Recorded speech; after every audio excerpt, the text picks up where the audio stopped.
Hi, good evening. Welcome to Author's Talk by Trishna, the ghost of the Silent Hills. Story 4, The Hospital Room. Let's begin. A sudden, angry cry resonated through the empty corridor of the hospital and reached the nurses' station of the floor. Two young nurses on night duty stared at each other with fear-filled eyes. Sister Nirmala, the matron on the duty that night, was in the room behind the nurses' station when she heard it too. She came running to check somebody's in distress. Why are you two still glued to your seats? The reprimanded them. Usha, the older of the two nurses, spoke hesitatingly. Ma'am, this isn't the first time. It's been happening for the past few months.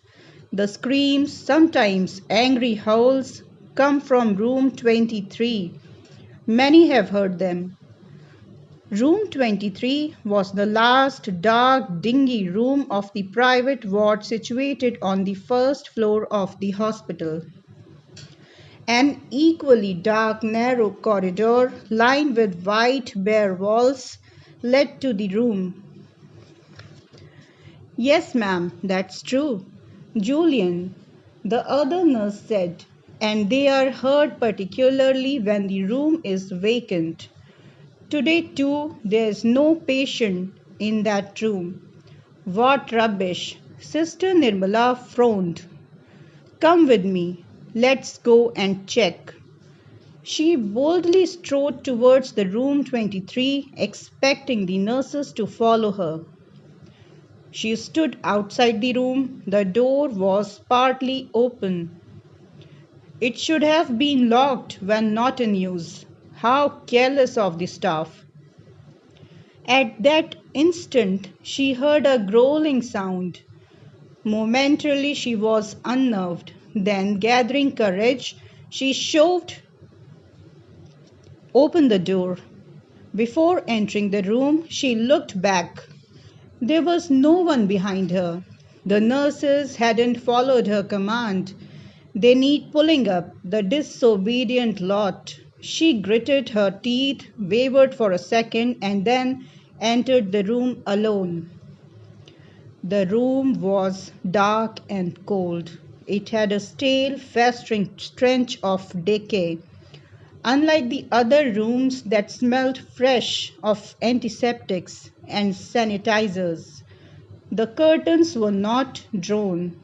Faint moonlight seeped in through the bay window, and that's where her vision stopped, at the window. She became immobile. Someone stood there, watching her intently. Then the shadowy figure began to move towards her. There are you at last. She clearly heard a man's voice. Instantly, she heard the door shut with a big bang behind her. Nirmala stood rooted to the floor. Her vision had got adjusted to the darkness by now. The figure was approaching her slowly, gradually. When it was barely 5 feet away, she recognized the face. A loud shriek escaped her throat and she rushed towards the door. It was tightly shut now. She pushed it. It was jammed, as if it hadn't been opened for years. She banged it with her shivering fisted hands and shouted continuously. Then she felt two hands on the nape of her neck. The pressure on her neck slowly increased. She began to lose consciousness. Just then the door opened and two nurses along with the ward boy stood outside, shaky and worried. She fell into their arms. This was October of the year 1968 in a private hospital in Shimla district. May 1969, around 11 in the morning, Renuka was alone in the room 23 of the first floor private ward. Her husband and son-in-law had been outside the delivery room for the past 2 hours. She too had been there, but then she had paced outside the delivery room so nervously and appeared so stressed while Arunima was in labor that the doctor had asked the nurse to take her to the room to rest. She didn't want to attend to an extra patient. Renuka stood at the door, staring at the sad, vacant hollowness that enveloped the room. A patient's bed, a table, a chair, and an attendant's bed in the other corner constituted the bare minimum furniture. A bay window faced the straight wall of the mountain, allowing very little light into the room. As a result, the room was dark and dingy and needed artificial lighting even at daytime. The nurse had immediately retreated after opening the door for her, leaving her alone. Renuka had failed to notice the pity and fear in the nurse's eye. The room felt undue cold and unwelcoming as Renuka stepped in after locking the door. She wrinkled her nose at the strong musty odor that filled that room. Something was not right here. Something repulsed her. Renuka shivered nervously as a cold draught hit her. She had never before felt so strangely uneasy and turned to go back to request a change of the room. Then, thinking that probably all room in the hospital will be the same, she changed her mind. Moreover, if Arunima had a normal delivery as expected, they wouldn't need to stay here for more than 2 days. With these thoughts, she consoled her troubled mind. She was too tensed up to rest and decided to utilize the time preparing the room. She opened the bags they had earlier dumped here in a hurry. To overcome her fear and anxiety, she sang holy hymns as she took out things from the bags. The first to come out was the baby's toiletries bag, and she carefully kept it on a small side table next to the patient's bed. As she looked at the things she had pulled out, a loud thump behind her made her jump. The bag lay on the floor, liquid oozing from it began to create a large stain on the floor. She knew that a glass bottle containing some lotion had broken.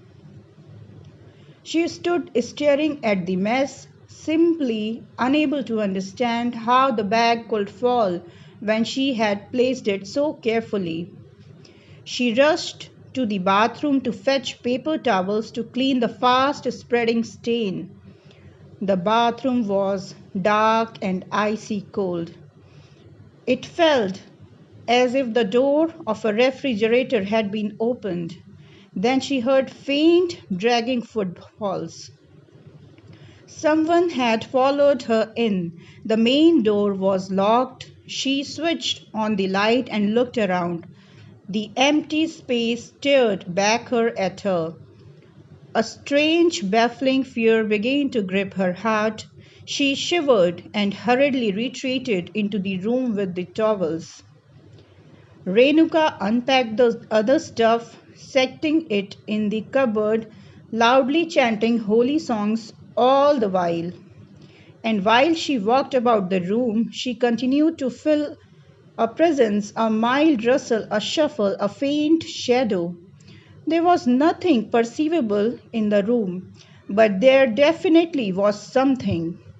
She had a strong intuition. An occasional knock on a distant door and soft debating voices were the external comforting noises reminders of the close human presence and help. Half an hour later, her husband brought her the news of the birth of their grandson. She heaved a sigh of relief.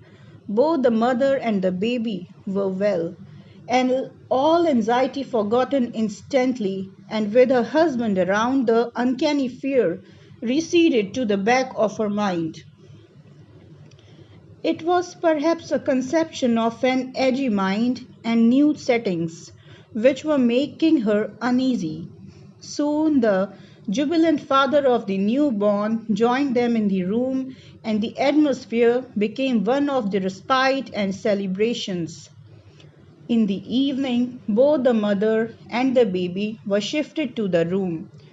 Renuka became too occupied even to remember an inexplicable presence she had felt that morning.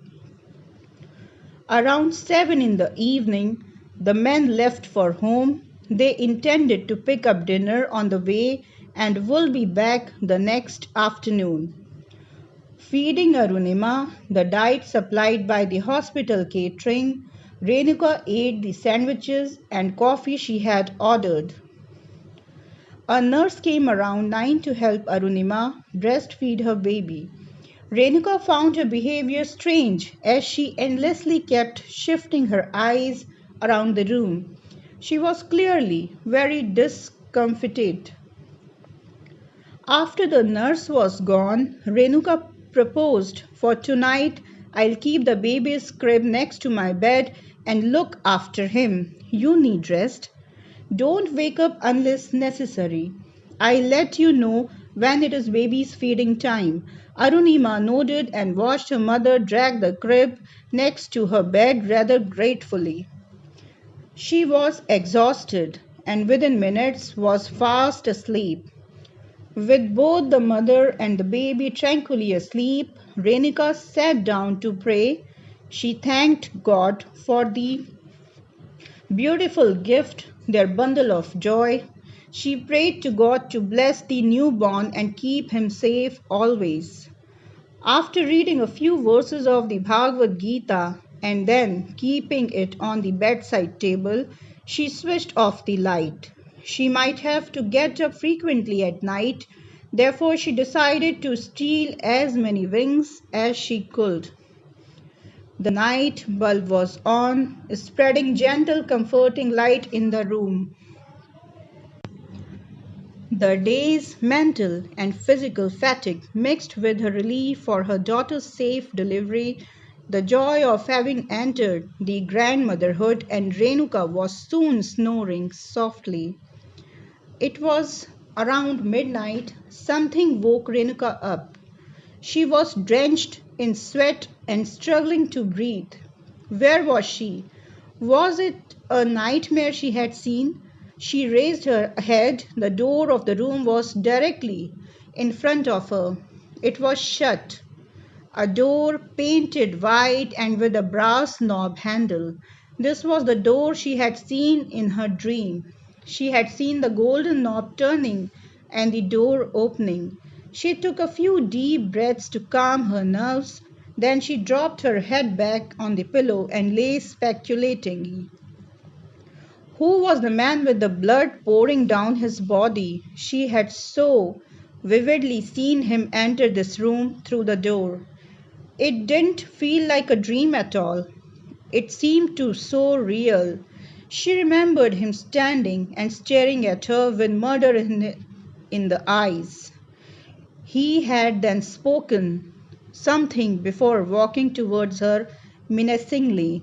She was getting ready to defend herself when she had woken with a start. Renuka surveyed the room. It seemed empty, gloomy, and very cold. She shivered and raised her head to peek at the baby, and he was sleeping serenely. Arunima too was blissfully asleep. She wondered what the time was. Her watch was kept in the cupboard and she had no intention of getting up. She closed her eyes and tried to sleep. 10 minutes later, she heard Arunima moaning and her eyes flew open.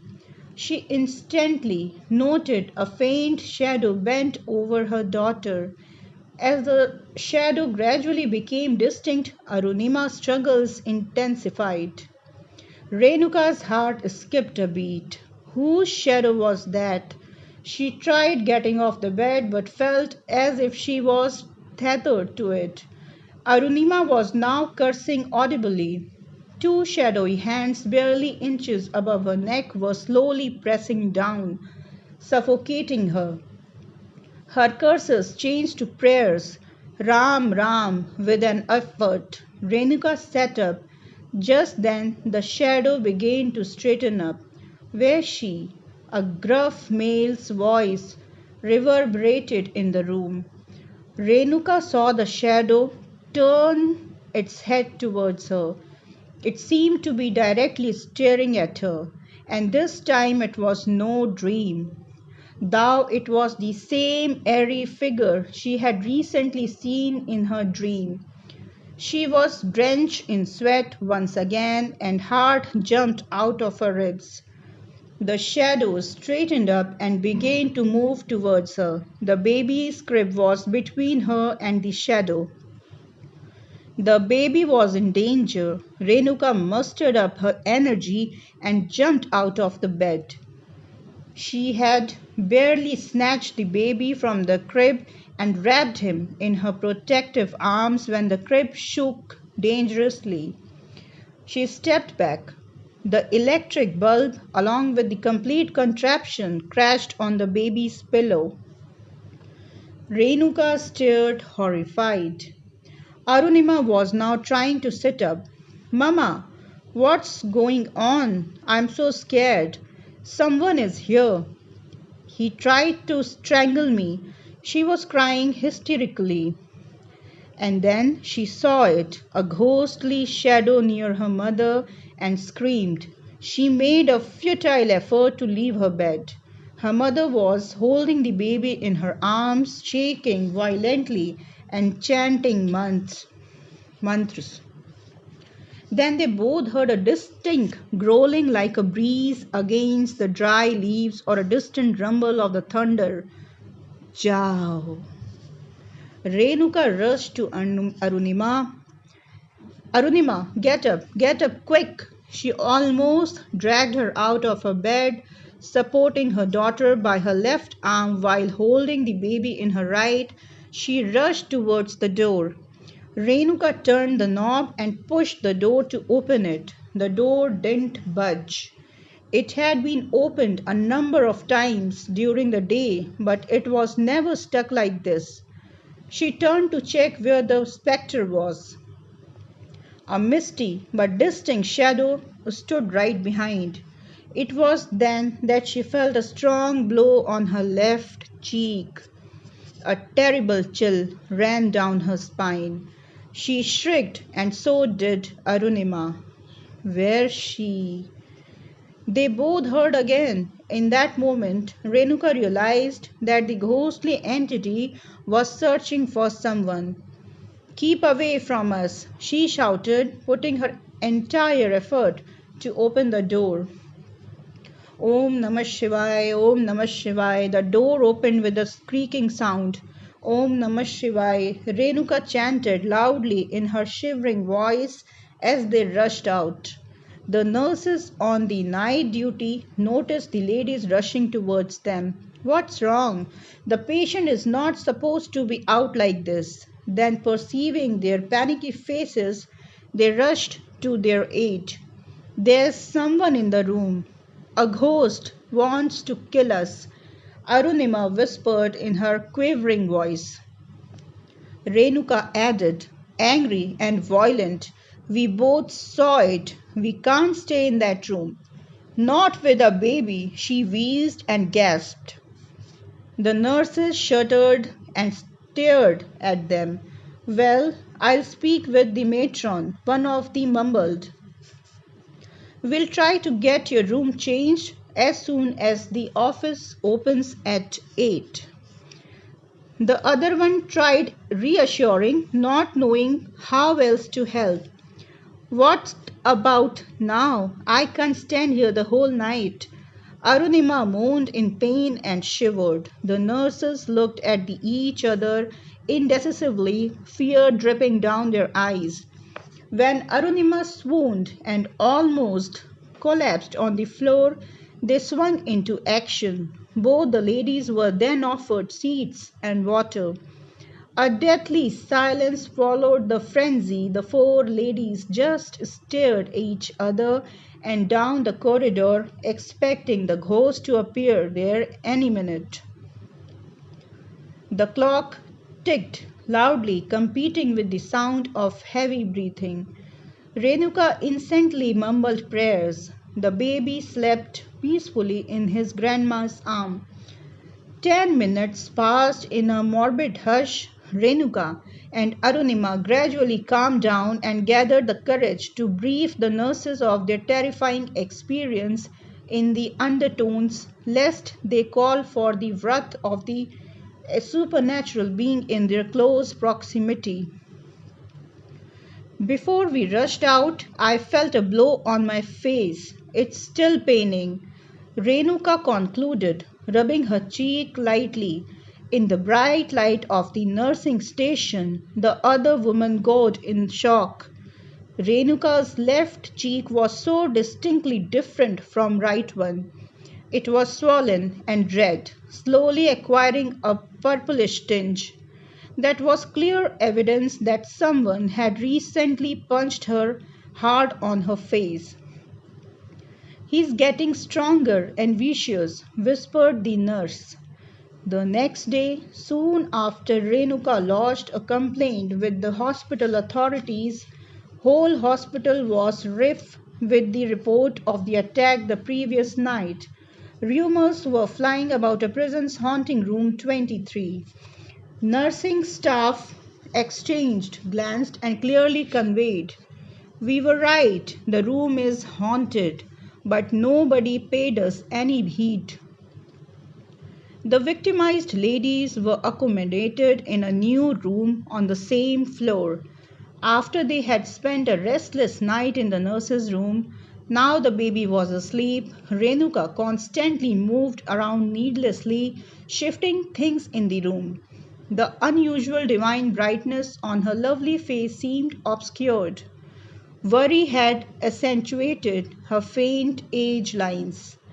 The more she thought about it, the more she became convinced that the ghost was angry, was seeking someone, and it wasn't them. That's why he had let them go.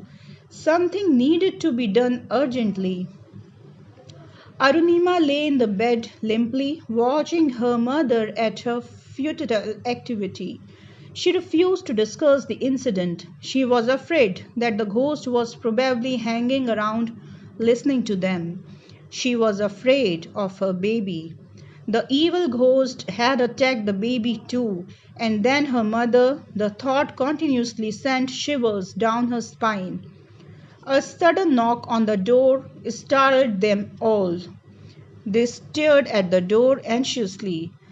After a while there was another knock. "Yes, come in," Renuka timorously voiced. The door was slowly pushed open. It was the matron visiting them. They were expecting her visit as they had been told she wanted to have a word with them. Matron Nirmala was a middle-aged fair lady with a round face and a pinched nose. She looked very bit professional in her crisp white uniform, but the worried look on her face wasn't encouraging at all. "I heard about what happened last night. It was really very unfortunate." She shook her head and came to stand next to Arunima's bed. "Yesterday morning, when I came to know that the room had been allotted to a new mother, I had protested with the clerical staff. 'There's something in that room,' I told them again. Both the ladies called at her." Arunima queried. "You knew about the ghost. You should have taken some action and not jeopardized lives. I have informed the authorities a number of times about here. There have been 3 or 4 intensives earlier too, but the administration is not ready to believe me. Neither have they done anything to even confirm my reports. Matron, what if the ghost has followed us here? Arunima's hand shot up to cover her cheek in reaction. She inspected the room with frightened eyes. The outlay of this room was exactly like the last one, perhaps like all other rooms of the hospital. Oh my God, I don't want to stay here another day. I want to go home today. Her mother protested even more intensely. Yes, we can't stay here a day longer. No way. This hospital is creepy. Arunima, your discharge won't be possible today, Matron Nirmala said, putting her comforting hand on her shoulder. Your attending doctor was already left written instructions for your discharge tomorrow. She wants you under observation for 1 more day. That's the procedure of the hospital. Anyway, it's only 1 more night. You'll be fine in this room. The bizarre things only happen in the room you have vacated. Why is it so? Arunima puckered her brows in worry and annoyance. I can't say for sure. The matron shrugged. Now why don't you rest? You need it. She was clearly avoiding to have any more discussions. Renuka was not going to relent so easily. Now that Matron Nirmala had openly accepted a presence in the room, she must go to the core of the problem and get the mystery solved. It is believed that if someone has an untimely and violent death, the spirit does not get its eternal peace. Isn't it true? She looked at the nurse with narrowed eyes. There must be many people that died in the hospital painful, untimely deaths. Yes, that is obvious. The hospital may not be a pleasant place always. Nirmala nodded and then smiled at Arunima. But a happy place too when the little ones arrive. She noted that her effort of cheering up the frightened ladies was going futile. She shrugged and moved towards the door. Did anything bad happen in that room? Did someone have a painful death there? Arunima persisted and dragged herself on her elbows to get into a partial sitting position. Her mother rushed up to place pillows behind her for support and then sat down next to her. It seems the ghost wanted us out of the room and would have even harmed us. Arunima visibly shuddered. It was my mother's prayer that helped. She's a very religious lady, you know. Yet she was targeted, and so evidently. Look at her cheeks. See what the ghost has done to her. It could have been worse. One of us could have been killed. Arunima's eyes expanded in fear at her own statement. Why has that angry spirit lodged itself in that particular room? With one hand on the doorknob, Matron Nirmala hesitated and then came to stand next to the open window. Leaning on the wall, she sighed. She hadn't been easy ever since then, since that fateful day almost a year ago. And then, after that attack on her, she had always been mortally afraid. She had kept the secret buried inside her for too long. She needed unburden herself. All right, I like to share something with you. She folded her arms across her chest and nodded. But what I am going to share with you must not go beyond this room. It could cost me my job. Of course, Renuka and Arunima nodded in unison. It won't. We are only interested in solving the mystery and maybe help to do something about it. Arunima's lips were quivered as she spoke. She shouldn't happen to anybody else. It was too scary. She wept the droplets of sweat from her forehead with her back of her hand. Matron Nirmala dragged a chair next to the bed and sat down close to the ladies. Folding her hands on her lap and narrowing her eyes, she sighed.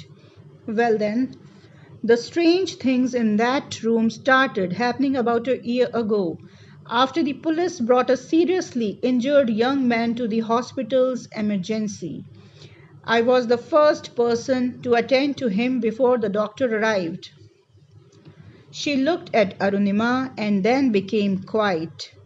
She sat quietly looking down at her hands.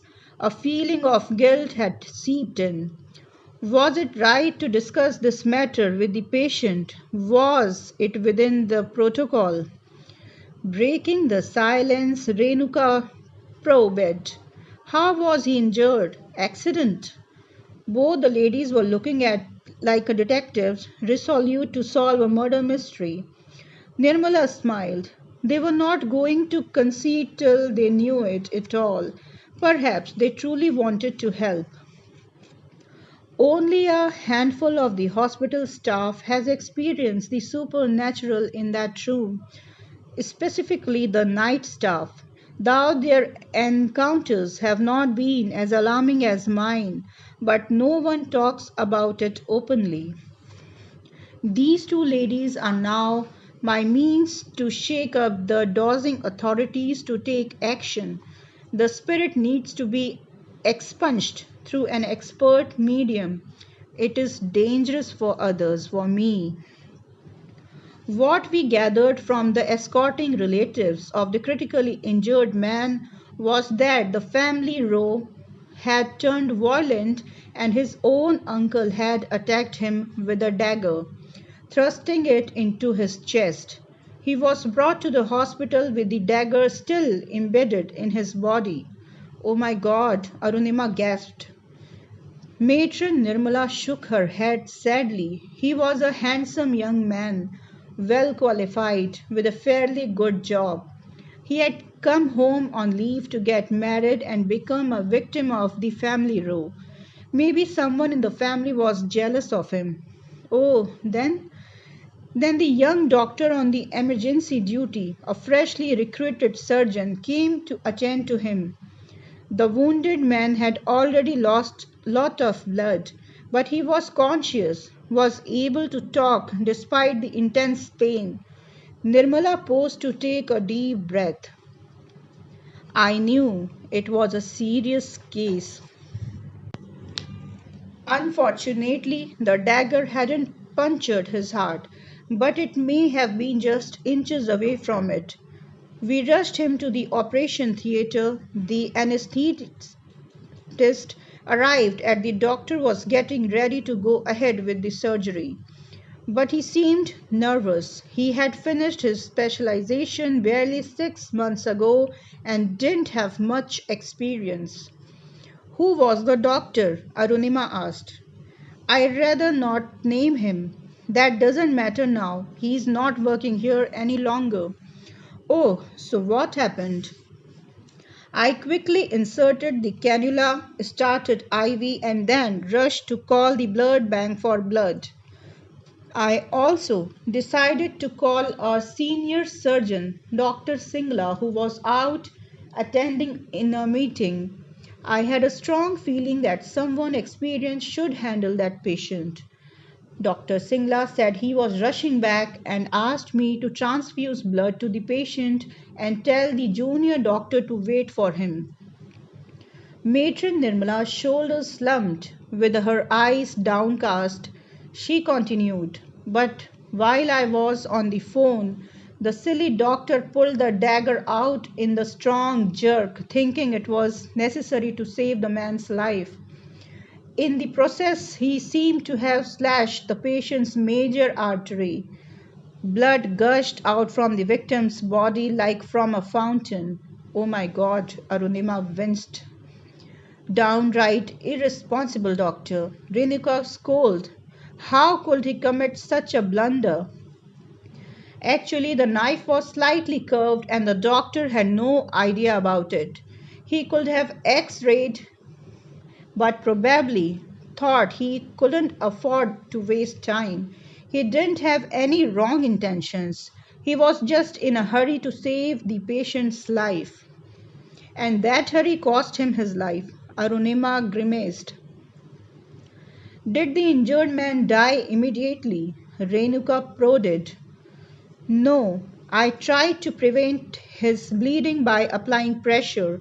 I used up all the bundles of gauzes available and the bleeding was profuse. I tried my best, but I knew it was too late. I knew he wouldn't be able to save the man. Nirmala closed her eyes tightly. Just then, the young man suddenly woke up. Perhaps he hadn't injected enough anesthesia. While I desperately tried to stop the blood flow, he tried to say something to me. He uttered a few guttural sounds that sounded angry, like some abusive words. Then he became silent as his life ebbed away. We all stood around him helplessly, watching his violent tremors, the throes of death. But that connected to the presence of the supernatural entity in the room 23. Renuka regarded Nirmala probingly. Because that's where he finally breathed his last. But you said you took him to the OT. Well, when I told the doctor about the senior doctor's instructions, he freaked. Let's take him to a room and pretend we never brought him to the OT, he suggested. When I refused, he began begging the three of us, another nurse, the anesthetist, and me. My job, my whole career is in jeopardy. Please, please. He continued to plead. Half-heartedly, we relented and sleepily took the unconscious patient to room 23. Why to that room? Renuka inquired. For a few reasons. It was at the back, away from praying eyes, and vacant at that time. So the man died in that room, an angry man who knew he had been washed up. Aruniba tightly shut her eyes. Two tears trickled down her cheeks. Yes, and I was the last person he had seen and spoken before dying. That was not all. I lied to the senior doctor. The dagger had been taken out after the man had died. Dr. Singla trusted me and never asked any questions. Matron Nirmala clamped her forehead in her hands and moaned. I breached his trust to save the reputation of a careless doctor. It was a bad conspiracy. After a minute of hush, she lifted her head. I knew that it was a big blunder on my part to have docilely obeyed the doctor. If we had just focused on stopping the blood flow, starting him on the blood transfusion he had waited for Dr. Singla, perhaps we could have saved him. We wasted precious time rushing to the room furtively. How reckless on our part. Nirmala's hands were fidgety on her lap. She had shared the sordid affair with someone for the first time, and part of the heavy burden lying on on her heart seemed to have eased. She sighed. The wall clock went on ticking. The newborn continued to sleep blissfully, unaware of the danger his little life had almost encountered. The ladies went sad and silent. Renuka mumbled prayers. Nirmala sighed and then continued with her narration. A few days later, when I went to the room one night, I saw him. She covered her eyes with her palms and shuddered. Then she slowly lifted her head. She had visibly gone pale. There was no one else in the room. As I entered, I saw a shadow standing next to the window. Then it turned to look directly at me. It was him. I knew instantly, the same handsome face, though only a shadow of the original man. His face was distorted in anger. Oh my God, why aren't you scared? Of course. I shrieked and then fainted. Nirmala didn't want to divulge the whole episode. So only you saw the ghost? Renuka asked. Yes. Why do you think he was angry at you? Arunima asked. I feel it's because I had let him die when he had the will to live. He was to get married just a week later, you know. He had hope in us that we will save his life. So you think it's the same ghost that troubled us last night? Yes, and this was not the first time. Other patients have complained about strange things happening in that room. Arunima shivered, recalling her brush with the airy ghost of the previous night. Did you ever go to that room again? She prodded. I avoided going there for about a month after I first saw him. But you know, duty is duty. I was with a patient there one evening around 8. I had entered with precaution, looking around to make sure there was nothing untoward. Things must have settled down, I thought, and relaxed. My accompanying nurse got busy giving an injection to the patient, and I stood watching. And then I had a strong feeling of being watched. I looked up, and there he was, standing on the opposite side of the bed, glaring at me angrily. Nirmala shuddered visibly. The memory had shaken her all over again. I rushed out of the room before he could do anything to me. So this ghost is still in that room where his spirit had left his body. His spirit has remained there even after his body was removed and cremated. Renuka stood up and slowly walked to the window.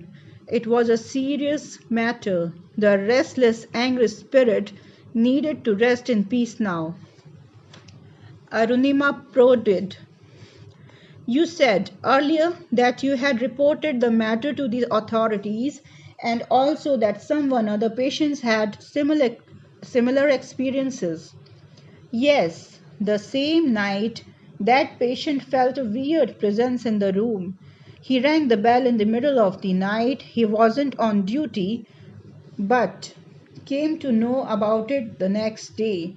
The patient complained of someone roughly pulling his sheets. He also felt something heavy sitting with a force on him, hurting him, but he couldn't spot anyone in the room. The patient was alone without an attendant. He was terrified. Naturally, then a few days later, I again had to go there.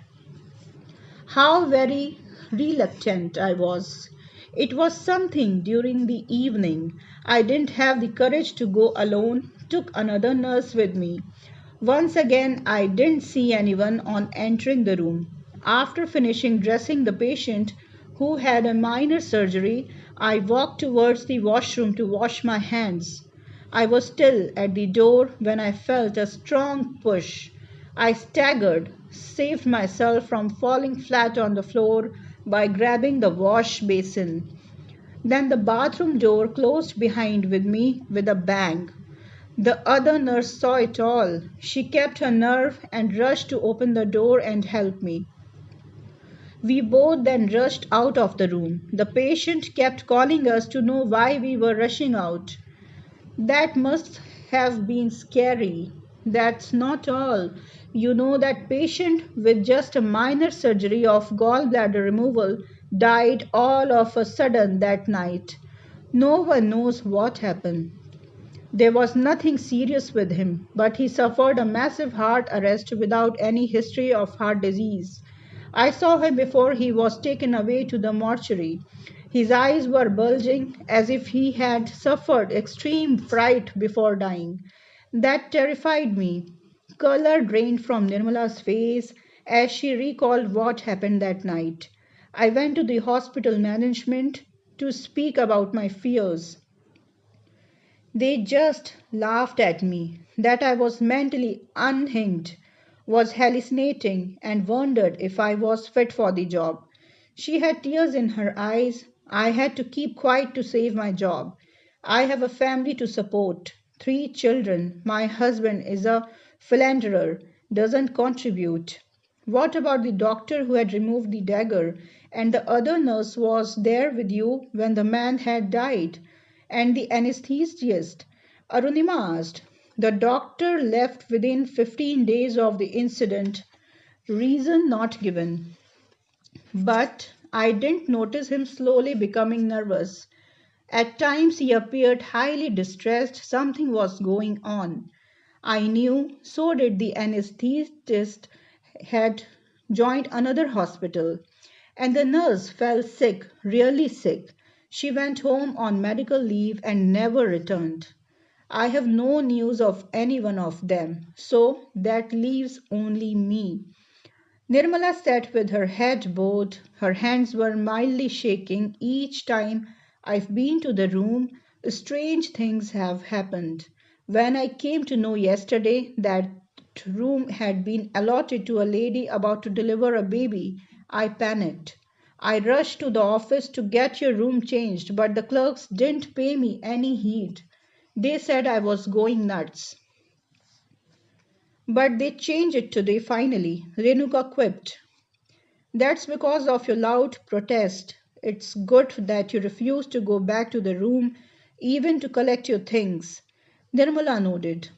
Before you leave the hospital, make sure to complain to the nurses, doctors, and if possible, go to the director too.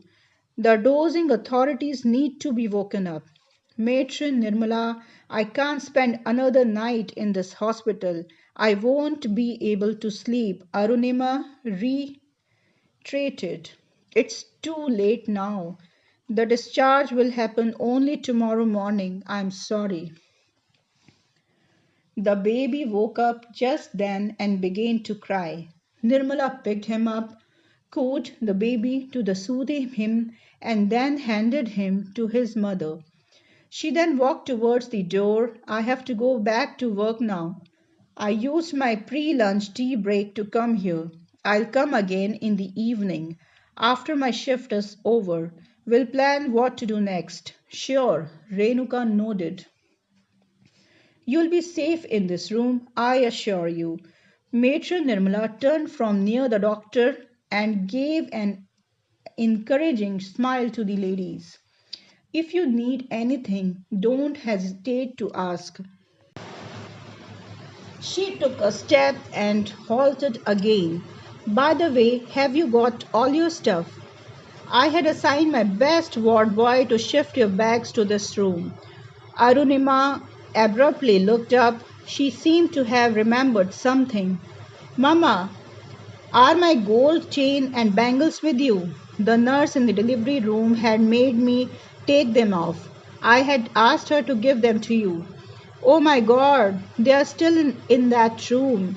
No one fetched them for us. I had totally forgotten. After the nurse of the delivery room had handed them over to me, I had wrapped them up in a pink handkerchief and kept them in the cupboard, right at the back of the third shelf. She sounded panically. Matron, please help us recover our gold. Nirmala halted at the door. Don't worry, I'll make arrangements to retrieve your jewelry. Make sure someone trustworthy goes to the room and get them. Renuka entreated. Matron Nirmala nodded and walked out of the room, softly closing it behind her.